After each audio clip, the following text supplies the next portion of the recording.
மா அவர் ஃபோன் பண்ணாருமா, கிளம்பிட்டாரா? என்ன டிஃபன் செய்ய போறீங்க? கிளம்பிட்டானா? சரி கிச்சடி பண்ணலான்னு இருக்கோம்மா. ஏன் இன்னைக்கு நானே பண்ணிக்கிறேன். எப்பவுமே நீங்களே பண்ணி அவர்கிட்ட நல்ல பேர் வாங்கணுமா? இன்னைக்கு நான் பண்ணிக்கிறேன். வேண்டாம் யாமினி, நீ பண்ணா நல்லா பண்ண மாட்டே, சொன்னா கேளு. யார் சொன்னா நான் நல்லா பண்ண மாட்டேன்? அதான் நான் பண்ணுவேன். நானே என் ஹஸ்பண்டுக்கு பண்ணிக்கிறேன். யாரு யாரு? உங்க பிள்ளைக்கு நானே பண்ணிக்கிறேன். சரி. ஆனா நல்லா இல்லைன்னா அவன் திட்டுவான், சொன்னா கேளு.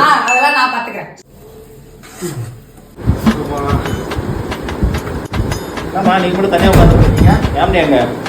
அவளாடா சமைச்சிட்டு இருக்காடா. அவ சமைக்கிறாளா? நான் மதியமே சரியா சாப்பிடலாமா, செம பசியில வந்துக்கிறேன். இன்னைக்குன்னு போய் அவளை சமைக்க வச்சுக்கிறீங்க. நான் எவ்வளவோ சொன்னேன்டா, அவன் பசியோட வருவான், நானே சமைக்கிறேன்னு கேட்க மாட்டேங்கிறாள். என் புருஷனுக்கு நான் தான் சமைப்பேன்னு சமைச்சுக்கிட்டு இருக்காடா. நான் எவ்வளவோ சொன்னேன், கேட்க மாட்டேங்கிறாடா.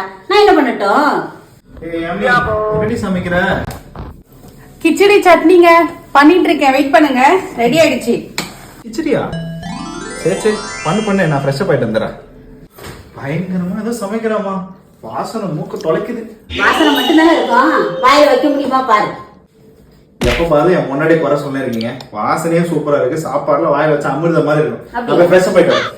சரி சரி, பாக்கலாம் அந்த அமிர்தம் எப்படி இருக்கு நானும் பாக்குறேன். ஐயோ, என்ன உப்பு அதிகமா இருக்கு? வீரவசனம்லாம் பேசிட்டு நம்ம செய்யறோன்னு. ஐயோ, இப்ப என்ன பண்றது? கிளவிய கோத்துட்டுலாமா? ஓகே. அம்மா, இவ எது கூப்பிடுறா? என்னம்மா? அம்மா எனக்கு பயங்கரமா வயிறு கலக்குதுமா. ஒரு 2 உப்பு மட்டும் போட்டு எடுத்து வச்சிருக்கீங்களாமா? சட்னி ரெடி பண்ணிட்டேமா. சமைக்கணும்னு சொல்றப்பதாப்பா உனக்கு வயித்த கலக்கும். அது வரைக்கும் உனக்கு ஒண்ணுமே ஆகாது. சரி போ, நானே போய் பாத்துக்கிறேன் போ.